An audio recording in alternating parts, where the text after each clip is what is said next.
I grew up at a time of countercultural change, it was called. It was, I was in high school during a lot of the tumult of the 60s, going into college in the 70s, and there was a change in the air, fundamental earthquake change. There was the anti-war protests against the Vietnam War. There was the sexual revolution. There was the musical explosion of genius, the Beatles, Bob Dylan, so forth. There was just change in the air. There was a sense that there was an old order that needed to be overthrown and a new generation was coming forth. It was happening. But then people who were central to that revolutionary fervor were shot and killed in front of our eyes. We were young, and Bobby Kennedy, Martin Luther King, who looking back were young, but they weren't as young as we were holding aloft the dreams of a generation.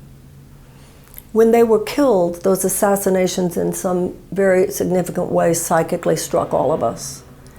It was so obviously a warning that was meant for each and every one of us. And just in case we hadn't gotten the message, they then killed students at Kent State University who were protesting the war.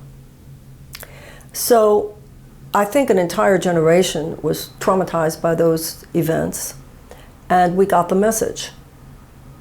And the message was, there will be no further protest. You can go back into your lives in the private sector, do whatever you want there. And if you make a lot of money, that's good too. But leave the public sector alone. Leave it to whoever it is. Nobody could really tell you who it was. But whoever it is that wants to control the public sector so bad, you leave the public sector to them, and no one needed to say, oh, we might kill you too. Everybody got the message. And an entire generation stepped back. Now, not only did we step back from a lot of more public display of our passions and our passion for change, but there was also this very strange split that was not there before. For instance, when I was in college, I remember we would read Ram Dass in the morning, we would read Alan Watts, and then in the afternoon, we would go to Vietnam War protests. There wasn't this division between the spiritual change and the political change. It was much more holistic at that time, the sense that everything was changing and everything. We went into intersectionality before the word intersectionality came around. After the assassinations, when everything began to just sort of quiet down, there seemed to be a split between those who were thinking, you know what, the only way to change things is through inner practice, inner change, spiritual change, transformational change, psychological change, and almost looked askance at people who were trying to change things on the level of politics, because it had been so clear to us something deeper was awry here. But on the other side, there were people who doubled down, wanted to go into politics and transactional change, and seemed to not know what are those people doing out in places like California. It's kind of a joke to say it, but it's not completely untrue. The transactional political types took the East Coast, and the more transformational spiritual types took the West Coast. They were headquartered in the two different places in the country. Now, for me, I sort of never got the memo that we were supposed to stop. Because what happened was that around the time that everybody was saying, okay, I can't be a flower child forever. I'm going to go get a job in corporate America and just become one of them. Really, that's what the seduction basically was. I sort of never stopped like I said, I never got the memo. And I started lecturing on A Course in Miracles. And my path just took me in an interesting direction. I was in my 20s. I had left school in my junior year. I told my parents I would come back, but then I would just take classes at different universities, and I went to live in a geodesic dome in New Mexico, and I just had a lot of experiences. My parents were like, what are you going to do? What are you going to do? Oh, I'll go back to school, Mommy and Daddy, I promise. But what I really wanted to do was read metaphysical books. Now, I was always really interested, whether it was Eastern or Western, never mattered to me.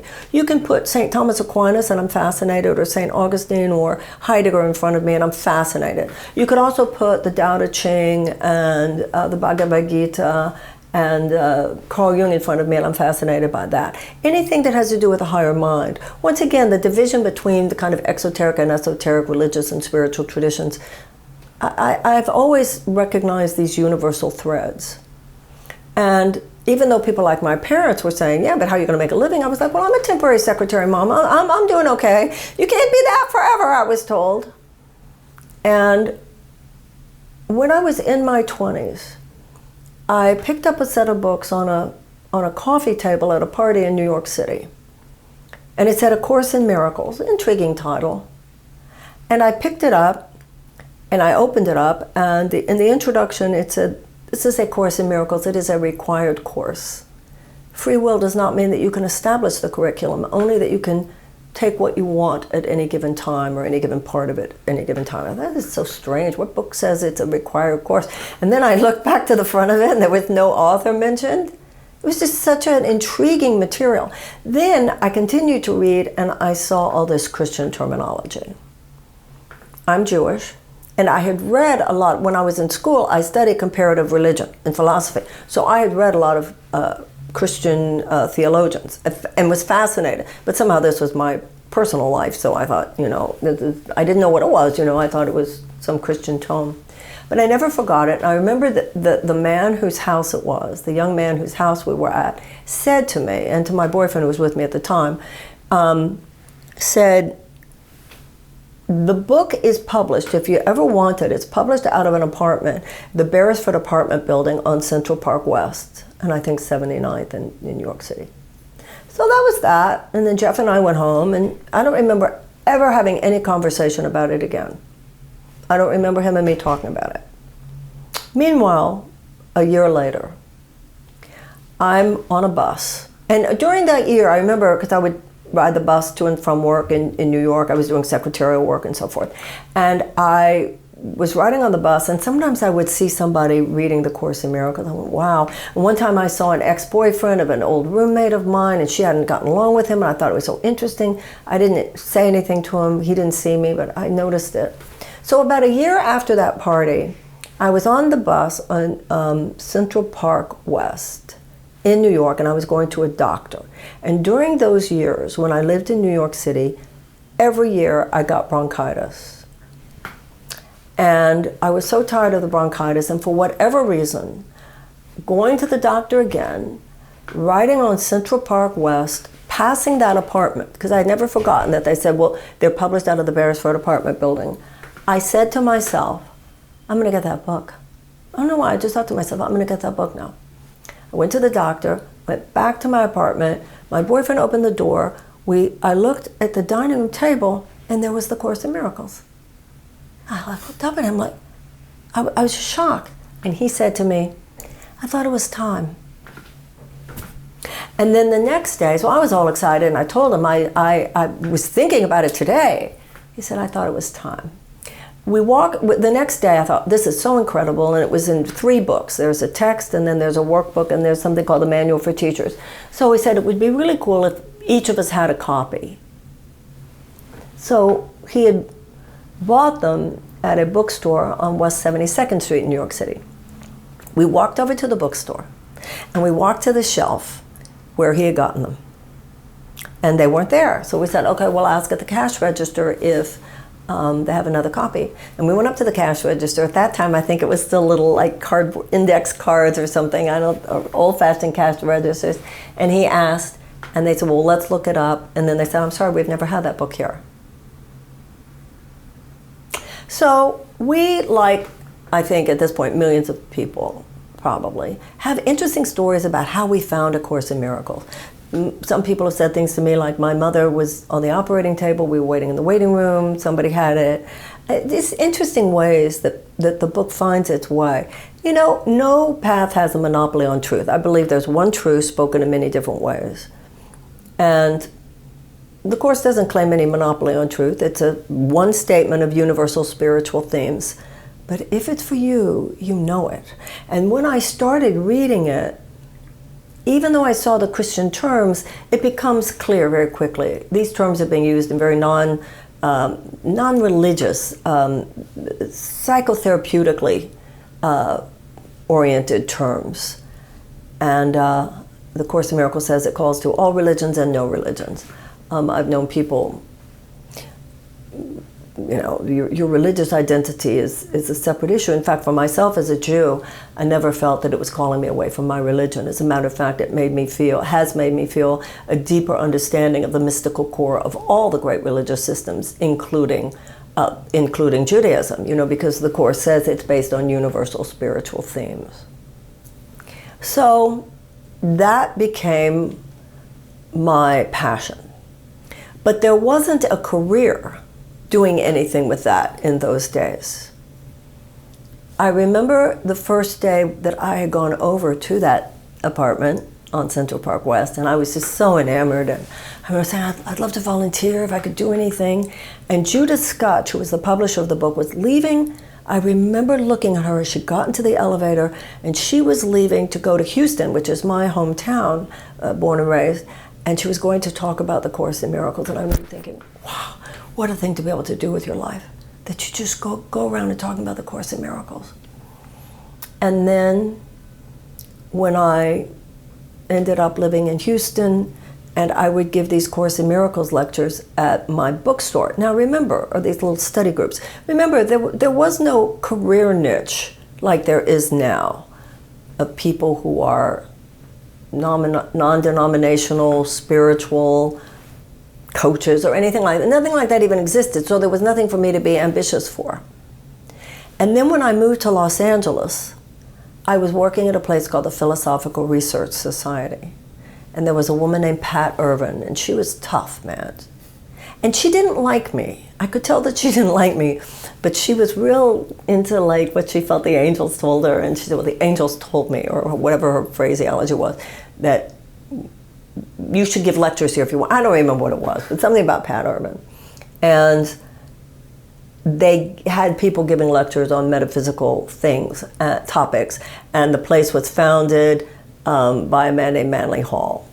So I started giving these Saturday morning talks on A Course in Miracles. There would be like 10, 15 people there. But I was just so happy. And I was a temporary secretary during the week, and I just lived for these lectures. And I combed the book with, you know, fine-tooth combed, and I so prepared, and I remember what I wore in my first lecture. I couldn't tell you what I wore at any lecture my entire career, but I could tell you what I wore that first lecture. And then she called me that afternoon and said, it's like it was yesterday, she called me that afternoon and said, would you like to do it every week? And I was just over the moon. The last thing I was thinking of was that you could make a living doing this, because there wasn't a career doing this. Maybe you would ask if people gave, I think we asked for a suggested donation of $3. And I started giving these lectures. Now, I moved to Los Angeles in 1983.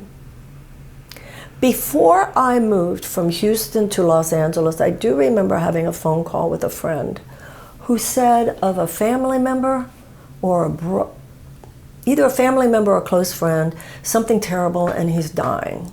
And I said, what do you mean he's dying? He's like young. She said, yeah, but there's this disease. There's this disease, and they don't know what it is. And I'm saying, well, doesn't he just need penicillin or something? No, it's this disease. And she was describing AIDS. It was the first time I had heard of it. But it was just the very, very beginning. So I had already heard that there was this disease out there, and it was killing people, and they didn't have a cure for it.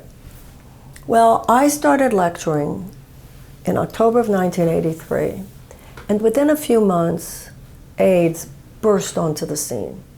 Because remember, I was living in Los Angeles. People have asked me if it was similar to COVID. COVID was very easy to get, but the chances were that you would survive. AIDS was very hard to get, but the chances were that you would not survive. And I was just giving these lectures about a God who loves you no matter what, and how when we love each other enough, miracles happen. And so gay men started coming more to my lectures. It's like I didn't even, and more people started coming. Because Western medicine, it's not like they weren't trying, because they were trying, to come up with some treatment for this disease. And the religious institutions were like, had to get over their own homophobia or whatever it was. They were eerily silent. And so gay men in LA, in a very real way, gave me my career. And then we did things with that as the years went by. We started places where we could have our support groups more for people with AIDS, and I became a real AIDS activist. But it was always along with the lectures. It was always tied to that. And then somebody suggested that I write a book, and then I did. I said, I don't know how to write a book. People would say, you should write a book based on these lectures you give. And I remember saying, I don't feel pregnant with a book. And they'd say, well, it's in those tapes. And I said, I don't know how to get it out of the tapes onto a page. I'm not a writer. And then one night I was in San Francisco, because I would lecture in LA 2 or 3 times a week, and then I would travel to other cities. I mean, my schedule was, I flew a lot. And there was a man named Dr. Jerry Jampolsky, who was one of the original speakers. He was a psychiatrist, very much a part of that early Course in Miracles arrival in the world. And we were eating dinner before my talk in San Francisco, and he said, you should write a book. I said, everybody tells me I should write a book, but I don't feel pregnant with a book. He said, it's in those tapes, because we had these little cassette tapes. He said, it's in the cassette tapes. I said, I know. I said, I don't know how to get it out of the cassette tapes to a page. And he said, let's just join in consciousness. Let's just join in consciousness right now that there is someone out there who would know how to help you get it from the tapes to the page. And that was a Thursday night in San Francisco. 2 days later, in LA, on a Saturday morning, after my lecture there, a man came up to me, said he was a literary agent. I said, oh, this must be meant to be. I told him, and he said he would call me. Now, this was the days before phone message machines. I don't know if he ever called me. I feel sorry for the guy, because he might have realized one day he sort of missed out. Or maybe he tried calling me, I don't know. But 5 days after that, I was giving so this is now a week to the day after the Thursday night in San Francisco, I gave a talk in New York City. At the end of my talk, there's a man standing there, and I looked at him. He was standing at the end of the line, and I looked at him, and I had a feeling I had destiny with him. And he introduced himself as Al Lohman. He said, I'm a literary agent. Have you thought about writing a book based on your talks? I said, everybody tells me to, but I don't feel pregnant with a book. He said, it's in those little cassette tapes. I said, I don't know how to get it from the cassette tapes to the page. And he said, I can help you. And he was my agent, and he indeed put me together with a woman who helped me write a proposal. And then when I look back on it now, what happened was, in ways that surprised me at the time, and I think probably surprised him, there was a bit of an auction for the book, because the man who was head of Harper's San Francisco at the time was a very well-known editor.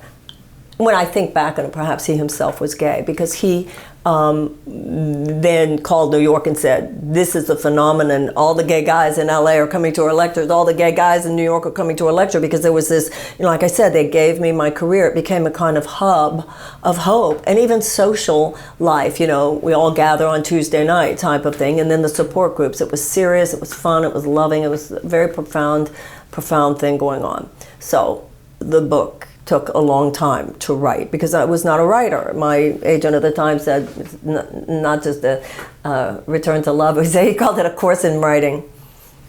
Then when it came out, and it was late, but it came out, and Oprah Winfrey Show, now she did not yet have her book club, but they were doing a show about a movie, I think it was called Crash, and there was something about miracles in it. And then they said, well, we need to get something as a hook for it. And she told me later that one of her producers said, well, a book came for you to read, for us to look at for a show. It's called A Return to Love, Reflections on the Principles of A Course in Miracles. And then Oprah said, I'll take it home and I'll read it this weekend. And she loved it, and she had me on, and she said it was the best book she'd ever read, and she gave 1,000 copies to her audience. So in a very real way, she gave me, the gay community had given me this, like a life to live with the work that we were all doing together. And then when Oprah announced the book that way. It became an instant bestseller and remained #1 on the New York Times bestseller list for 35 weeks. And she really opened up the space of possibility for me as an author. And then I just continued with my work and continued to write books and continued to give lectures and continued to give classes and started nonprofit organizations to help AIDS patients, Project Angel Food, which was an organization we started to give meals on wheels, as it were, to homebound people with AIDS at the time, has now served 16 million meals. So these things have continued. I co-founded an organization called the Peace Alliance. And I was always an activist. I mean, I'd grown up in a home where political passions and beliefs were very important. My father was an immigration lawyer. But I definitely felt, no, my particular service and contribution and dharma, or whatever you want to call it, has to do with teaching and coaching and the world of, you know, transformational internal change, spiritual change. My parents would say, "We'll send you to rabbinical school." And I didn't want to be clergy. I wanted to be what clergy is, but without the institutional, especially since I talk about universal themes. So then at a point later in my life, I began to see a change in America. And my career had from the beginning taken me all over the place. And I had felt privileged and blessed to be allowed into people's lives in some of their darkest moments. The test results came back and it's cancer. Your child is addicted to heroin. Someone you love has died. These things happen. But I began to see something around the year 2000 that was different. Just a sense America was losing its optimism. People were losing their sense of okayness. More and more people living with anxiety and tension and fear than there had seemed to be before. And I began to see how much of it was due to bad public policy. People couldn't get, until the 1960s and 70s, there were ways to go to tuition-free public colleges and universities. All of a sudden, everything became hard. People didn't have health care. People were having to work at jobs that they hated just in order to have the health care benefits. People couldn't afford free, child care. People didn't have paid family leave. People couldn't afford to send their kids to college. And when I was a young woman in the 1970s, the average American worker had decent benefits and could afford a house and could afford a car and could afford a yearly vacation and could afford to send their kids to college. So I saw what has gone on here. And I then, did some math in my head. What went on here was the Reagan Revolution. What came on, what had happened was that this was the flowering, the evil flowering, really, the dark spawn of trickle-down economics, this transfer of wealth into the hands of a very few Americans. And I began to realize that every year that neoliberal economic philosophy was baked into the cake. And I began to see how rigged the system had become. Now also remember, because I was working for Oprah Winfrey, who I think the world of, and if anyone is a righteous billionaire and deserves her success, it's Oprah. And I'm not saying that that's not possible, because it is. And the people that I met through her, when her sort of world was opened up to me professionally, I met some absolutely wonderful people among that 0.001%. Not every rich person is a greedy bastard. There are nice people everywhere. This has nothing to do with personal anything, but it has to do with systems. Because I was on one hand exposed to the fabulousness of the highest of the high in terms of how the super rich really live. And then I was exposed through my work to how the most disadvantaged in this society live, particularly when I went to work as a non-denominational minister at a church, a blue-collar church in Metro Detroit, Michigan. And I went, oh my God. Because your kids aren't any smarter than your kids. You don't have any more divine potential than you have. But the system helps you. And you can fall, and the system is forgiving and will pick you up. And there is no wiggle room for you. There is no real, we say there's a safety net, but it's a system that just leaves so many people out, and it's gotten worse and worse and worse. You know, when I was in college, there were 300,000 people incarcerated in this country. Now they're 2.3 million. So I was just watching all this.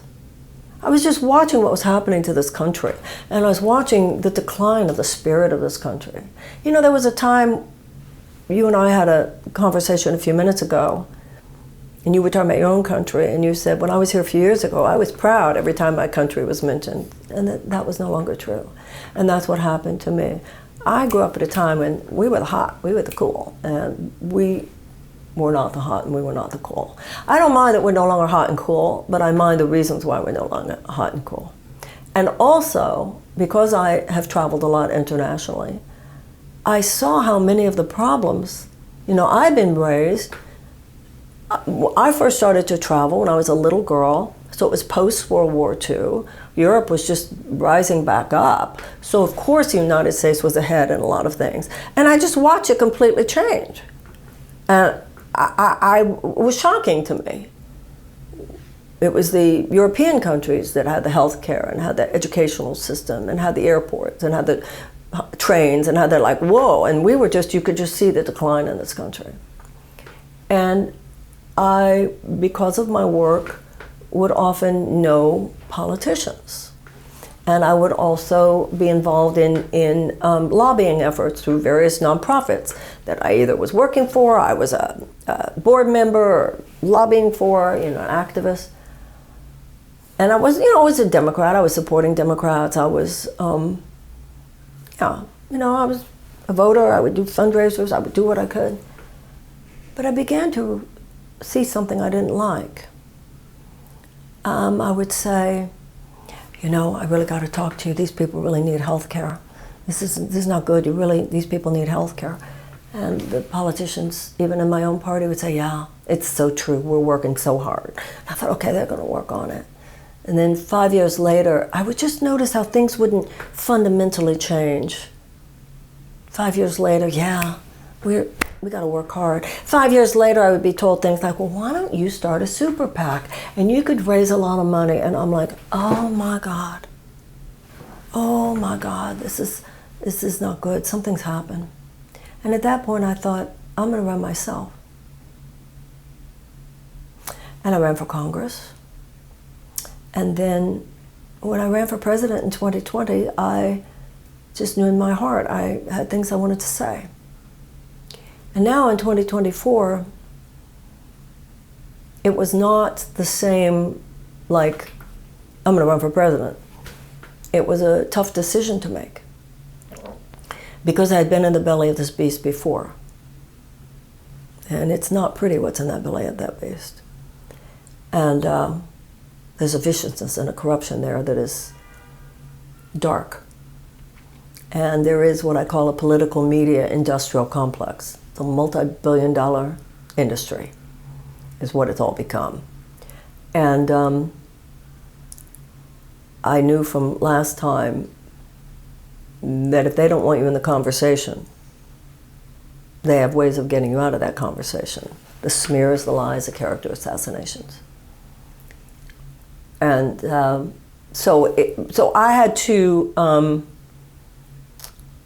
think long and hard about this because I knew it was running into a burning building.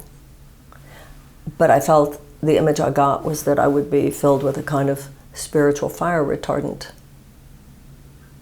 Now, someone told me, a young woman told me something that really has stayed with me. She said, you know, the most successful tightrope walkers are people who do not have a net. And I really relate to that. You just have to get on that tightrope and walk.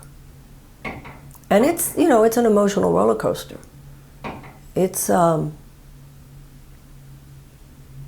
know, the erasure, the invisibilizing, the smears, the attacks, the hatred that comes at you, this irrational animus. But I'm saying something that I believe needs to be said. And as president, I would do something that I believe needs to be done. And people who think, oh, you've never served in office. Listen, I've spent time in those rooms at the highest of the high. And I know there's this Wizard of Oz aspect about the whole thing. If anything, I want to pull down the curtain. And the more I read about great presidents, the more I thought, no, my ideas are more in line with the trajectory of the great historical movements in the United States. That system, and most of the people in it, not all of it, there's some wonderful people who are candidates and who are legislators all over the country. But it's almost like they're locked within a system that itself is stuck, and which itself has gone awry, which itself is out of alignment with the highest aspirations of the Declaration of Independence and the real ideals of the United States. Why? Because they're all under the thrall of these multi-billion-dollar corporate interests. And those are their donors. And so the people are not the problem. The American people, we're no better or worse than people anywhere else. And you could see, whether it has to do with universal health care, free college, on issue after issue, even gun safety, the vast majority of Americans want moderate things. They want, even gun owners want common sense gun safety laws. Republicans and Democrats want tuition-free college. Republicans and Democrats want universal health care. But the system is institutionally resistant to providing those things, because those things do not provide the corporate profits for the corporate donors that keep all those people in their jobs. And it's sick, and it's corrupt, and it's wrong, and it has taken us 6 inches from the cliff. And I'm not the kind of woman who is going to be quiet about that. And no, I'm not making any money doing this. I'm losing a lot, actually, because I have a career where, as long as you don't mention politics, I can do quite well and make a nice living, and people like you. So, no, this is not a grift. It is me living my heart's calling to the best of my ability. Why do you think they aren't interested in politics when it actually affects them very much? I think there has been a well-strategized effort to make people think that politics is the purview of some expert class. I'll leave it to them, the myth of the experts, the myth of a political class, which is the opposite of a democracy. Thomas Jefferson said the only safe repository for power is the hands of the people, and we have allowed ourselves to give it up. The French say, if you don't do politics, politics will do you. And I think a lot of the people who have routinely said, I'm not into politics, are waking up to the fact that, well, politics has done me. Because it's political why there's so much forever chemicals, PFAS, in your water. It's political why there are whole sacrifice zones where people's children are getting asthma and horrible respiratory illnesses besides that one because of the toxins being spewed into the air. It is political that we're ramping up fossil fuel extraction at the very time when we should be ramping it down, and this could threaten literally the habitability of the planet. It's political whether or not we go into wars like Iraq. It's political whether or not we have universal health care. So I think a lot of people are beginning to awaken. And what they really mean by I'm not political is I'm not part of that vicious, corrupt, toxic system. I don't want any part of it. Most of them are liars. Most of them are just, and I understand the people's feeling that way. People who feel their vote doesn't make a difference. People who feel no matter what party they vote for, things don't fundamentally change for them. I understand all that. But I also understand that we have to wake each other up right now, because the only thing that will change that system is the arousal of enough people that we override those forces. And the word politeia, the root comes from of the people. It was never supposed to be, it's become a kind of corporate machinery. And people are just pawns. But they have a choice here. And it's so sad how many of them think, yeah, but what can you do? And I'm standing right here. Hello. It's quite frustrating. And then the press has made them feel, well, you can't vote for her. You can't vote for her because, she's not qualified. But their idea of qualified is someone qualified to perpetuate the system as it is. I feel what makes me qualified is that I'm qualified to disrupt it. That's the qualification needed today. And then if that doesn't work, they paint whatever mischaracterization of you to make people think, oh, you couldn't listen to her. She's not a nice person, or she's crazy, she's crystals, or she's abusive, or...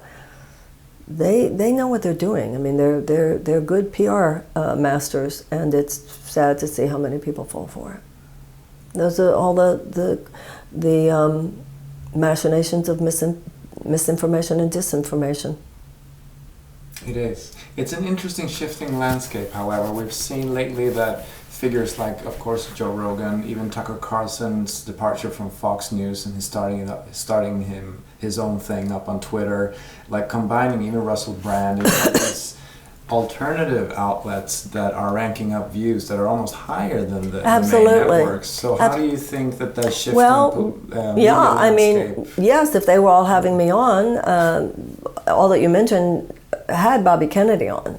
Russell Brand has had me on, but Joe Rogan has not had me on. Elon Musk has given Twitter Spaces to Kennedy, has not been willing to have me on, even though he said I'll have, any presidential candidate.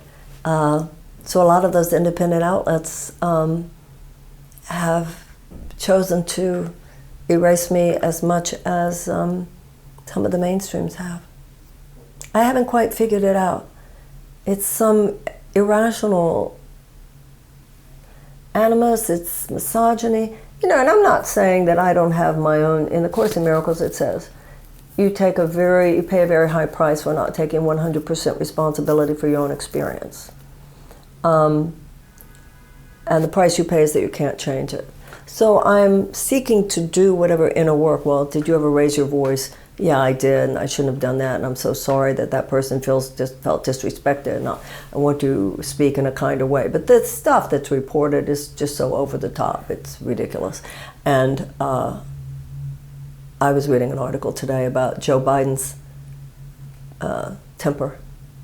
And of course, it's all in the context of making it very understandable. People weren't doing their jobs. And very protected, the article protects him from any, How do you gather your strength? I'm a meditator. My spiritual connection is everything. It's why I'm doing this. And until I feel in my heart that something is telling me give it up and stop, then my only option is to give it all I have. And the Course in Miracles says, love is real, nothing else really deeply, ultimately exists. And this is the highest spiritual challenge I've ever had. We have a corporate aristocracy in this country. Insurance companies, pharmaceutical companies, food companies, chemical companies, agricultural companies, gun manufacturers, big oil, and defense contractors. And there's a difference between righteous profit, which I'm all for, and profiteering. And in too many cases, in too many ways, those people profiteer. They serve their own short-term profit maximization goals before any ethical consideration or moral consideration.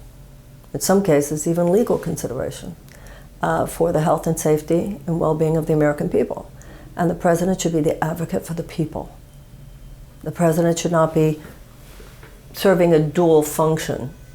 And a lot of people who run some of those industries, we'd have a nice dinner perhaps, but they'd know unequivocally whose side I was on.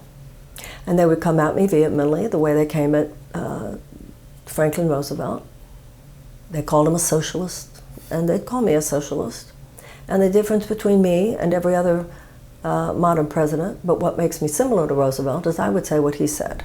I welcome their hatred. That would be my presidency. And you have no personal fear of getting assassinated, anything? Well, I think that I'm not naive about how America operates. Yeah. One world is falling apart. An old institutional order of things is crumbling in front of our eyes. This is a time of profound phase transition. And the masters of the old are trying to keep the lid on the impulse of new beginnings because they find that threatening, because it is threatening the old order. But that old order is passing away. It will either pass away through wisdom or it will pass away through chaos. So simultaneously to that sense of decline and devolution is this evolutionary impulse. They're happening simultaneously of a new world that is so clearly struggling to be born. You see the kids out, the environmental protests all over the world. You see everything, people trying to bring forth something more beautiful, something more true. And you really see this in young people whose souls are crying out for it and who have such a realization that the world is not what it should be. At this point, I think we're called to be both death doulas and birth doulas. We're called to be people capable of helping the old die a just and gentle death that harms no one, and to proactively give birth to what is possible. In order to do that, I do believe we have to do what you just said, because everything you do is infused with the consciousness with which you do it. It's like the Einstein line that the problems of the world will not be solved from the level of thinking we were at when we created them. So we're all at the effect, in the ways that you said, we're all at the effect of the tablets, we're all at the effect in young people's minds, and nobody has any impulse control, and everybody's texting and wishing that they had never texted it, and all of those things. And as Martin Luther King said, we need quantitative changes in our circumstances and qualitative shifts in our souls. Now you said countries don't prioritize that. Some do. Tibet does. There are countries that do, but in Western Europe and America, we certainly don't. But there are individuals and cultural movements in your country, in my country, all over the world, of an awakening. The 21st century consciousness and mindset is different than the 20th. The 20th century mindset in the West, very mechanistic. The world is a big machine, it's a kind of Newtonian model, and if you don't like what's happening in the world, you just tweak pieces of the machine. That's passing away because it clearly didn't solve all our problems. That very mechanistic way of looking at the world created and exacerbated some of our problems. The 21st century is far more whole person, far more holistic. There is a British physicist named James Jeans who said that it turns out the world is not one big machine, it's one big thought. So now the primacy of consciousness and the way that you described, finding your own center, finding that spiritual sweet spot. Once you realize, which is very different than the mechanistic paradigm of the 20th century, that consciousness is primary, that consciousness is the level of cause and everything that happens out there is the level of effect, then you realize attending to your inner life is absolutely essential if we are to make the kinds of external changes that are needed. I think more people are willing to hear that, yearning to hear that, than we know. The problem is not the people. The problem is this behemoth of soulless corporate power married to governmental authority in a way that is an oppressive and suppressive element, and in a way that retains the good. We need to smash it. Peacefully, non-violently, but no little tweak here or tweak there is going to fix this. This has become a system of oppression and tyranny. So if you're in the top 20% of Americans, the economy is good for you, and that's good. The problem isn't that people can get rich here. The problem is that not nearly enough people ever have a chance. So many people are locked out. So many people are locked out even before they're 10 years old. And as president, I would seek to initiate a season of repair, a new economic beginning that allowed America to realign itself with the sense that all men are created equal and everyone should get a fair shot. How would you address those kinds of corporate... Well, first of all, I would not be appointing them to positions of power.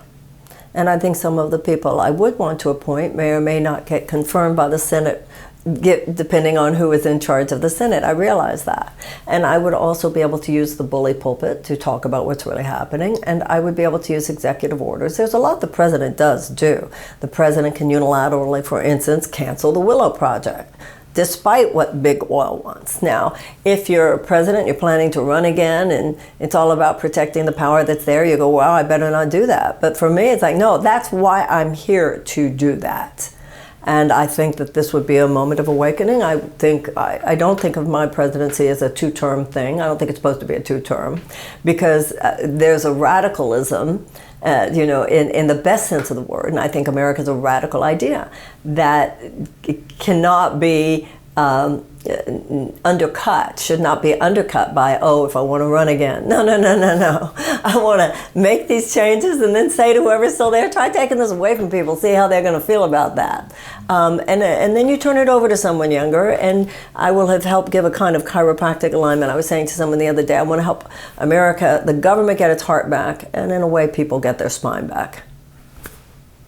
Well, there are so many people who know what to do to repair this country, who know what to do about agriculture, who know what to do about energy, who know what to do about repairing people's lives, who know what to do about health.